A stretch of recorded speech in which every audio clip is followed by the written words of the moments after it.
नमस्कार। हमारी मेवाड़ की कहानी चल रही है।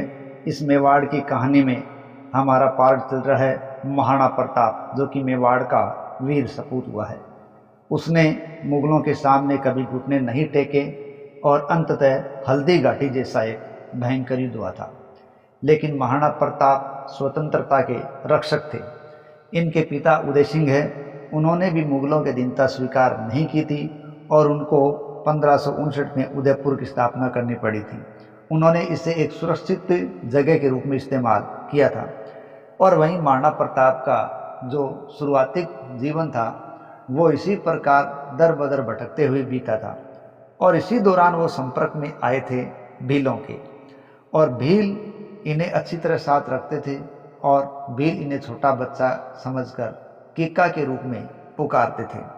इस प्रकार आदिवासी भीलों के साथ महाराणा प्रताप का एक गहरा नाता हो गया था। लेकिन महाराणा प्रताप को जब शासक बनने के बाद मुगलों का सामना करना पड़ा तो उन्होंने मेवाड़ की स्वतंत्रता के लिए अपने आप को दांव पर लगा दिया था। और उन्होंने अपने इस काम के लिए जो सहयोग प्राप्त करना चाहा, उन सहयोग प्राप्त करने वालों में भी कई नाम सामने आते हैं जिन्होंने मेवाड़ पर अपना सहयोग स्थापित किया था या मेवाड़ को पूरा सहयोग दिया था। ऐसे ही नामों के अंदर हकीम खान सूरी भी है और एक नाम भील राणा पुंजा का भी है, क्योंकि भील कदम दर कदम महाराणा प्रताप के सहयोगी रहे हैं। तो आज उसी भोमट के राजा भील राणा पुंजा के बारे में बात करते हैं, जिन्होंने महाराणा प्रताप का एक कदम में सहयोग किया था। उन्होंने भोमट के राजा राणा भील पुंजा से सहायता मांगी।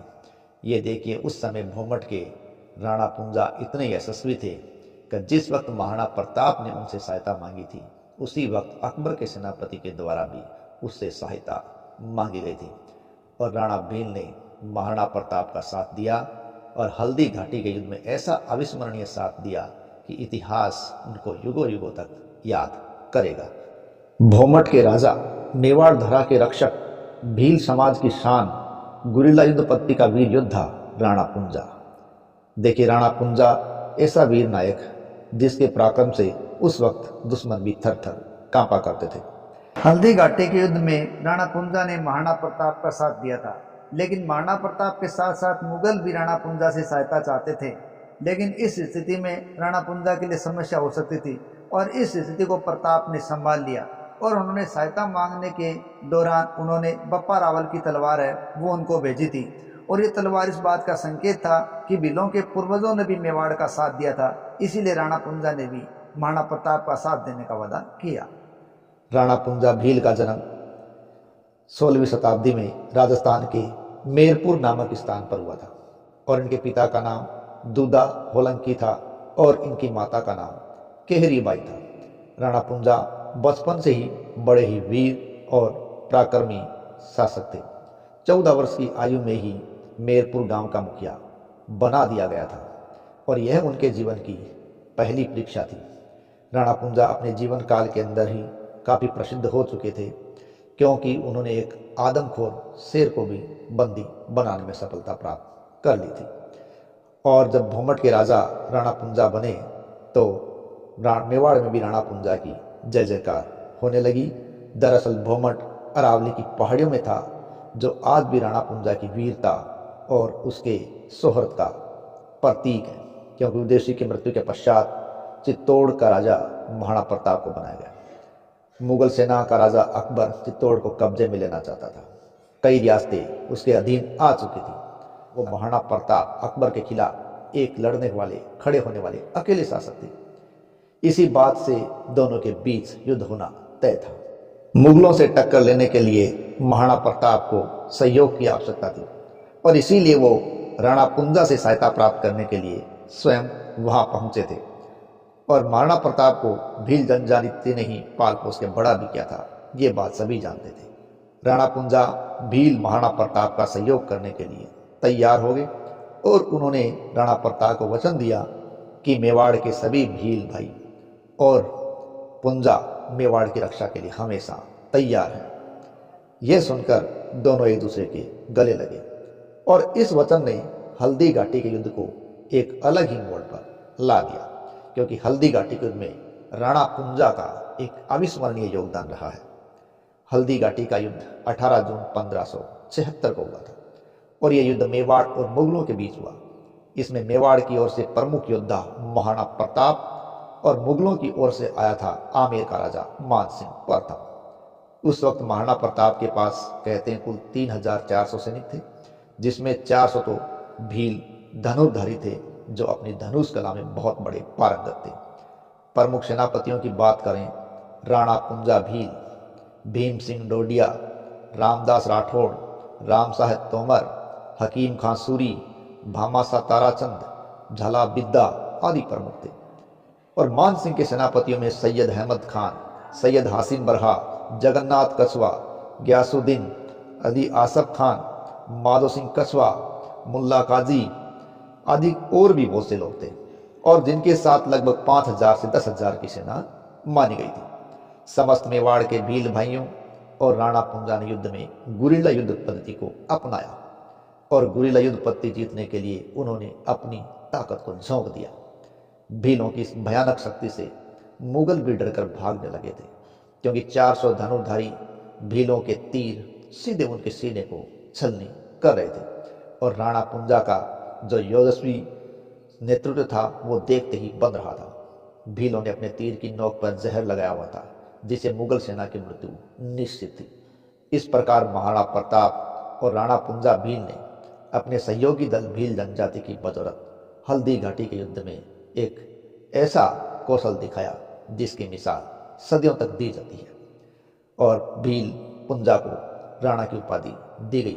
हालांकि इसके बारे में काफी संशय है कैसे किसने दी थी।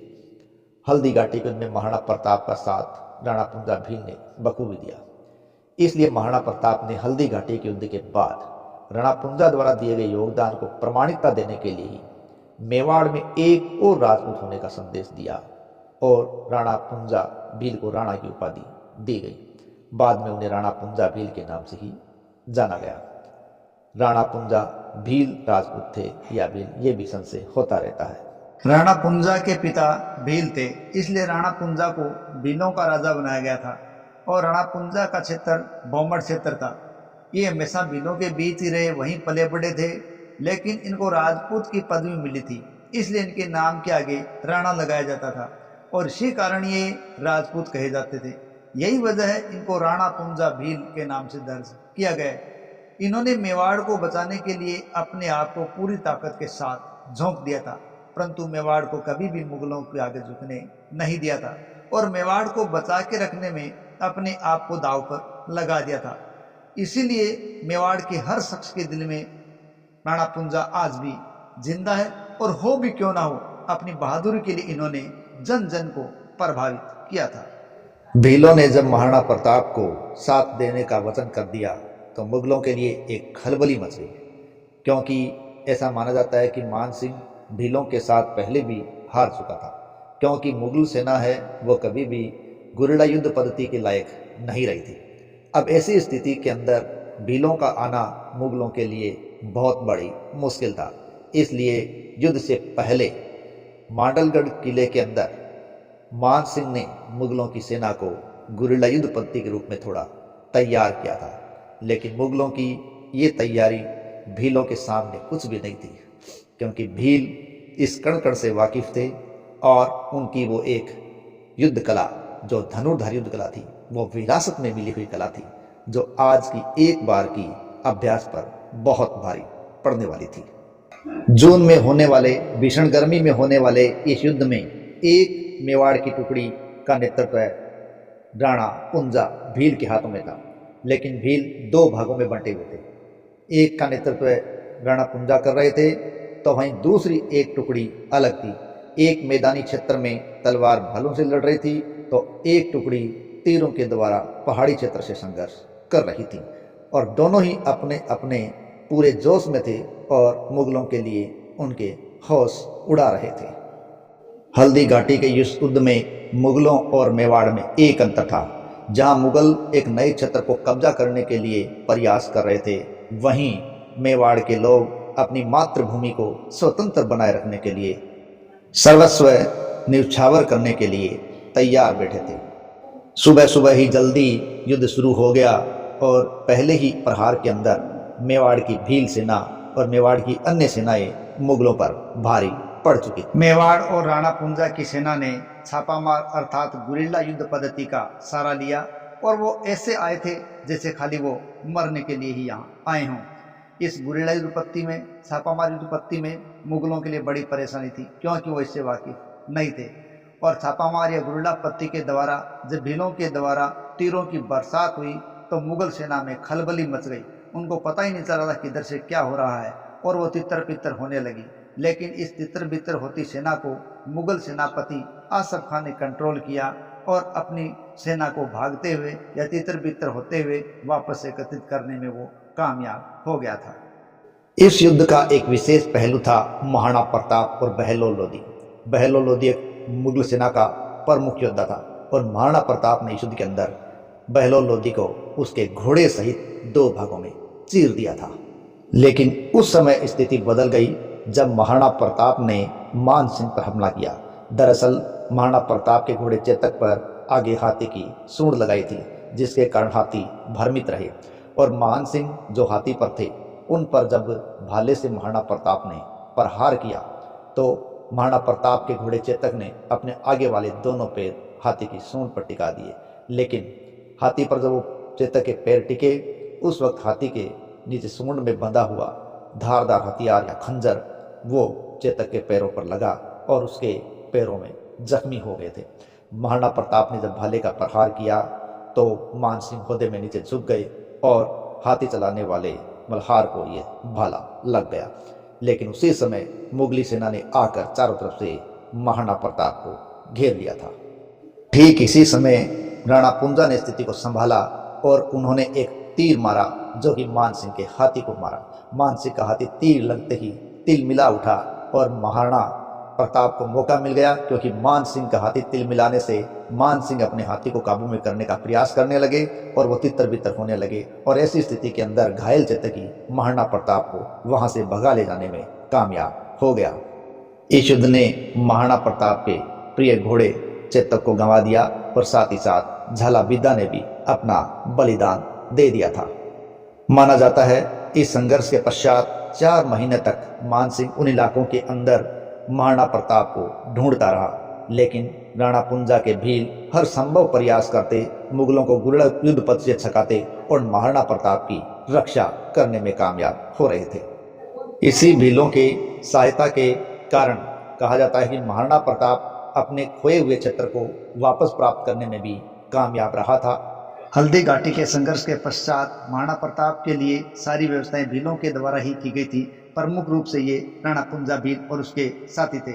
लेकिन ध्यान रहे, राणा पुंजा और भीलों का क्षेत्र प्रमुख रूप से चावंड के आसपास था, इसलिए महाराणा प्रताप ने चावंड को अपनी अस्थायी राजधानी बनाया, क्योंकि ये क्षेत्र है वो भीलों से पूरा भरा हुआ था। इस प्रकार राणा पुंजा ने अपने आप को मेवाड़ की रक्षा के लिए तथा राणा प्रताप के सहयोग के लिए लगा दिया था।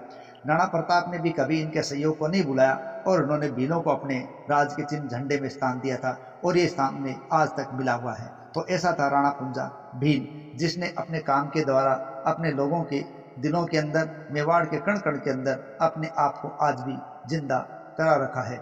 1986 के अंदर सरकार के द्वारा भी राणा पुंजा भील पुरस्कार शुरू किया गया है। साथ ही साथ प्रतिवर्ष 5 अक्टूबर को राणा पुंजा जयंती के रूप में मनाया जाता है। तो ऐसा था वीर राणा पुंजा, जो मेवाड़ के लिए मर मिटा और राणा प्रताप का प्रमुख सहयोगी रहा।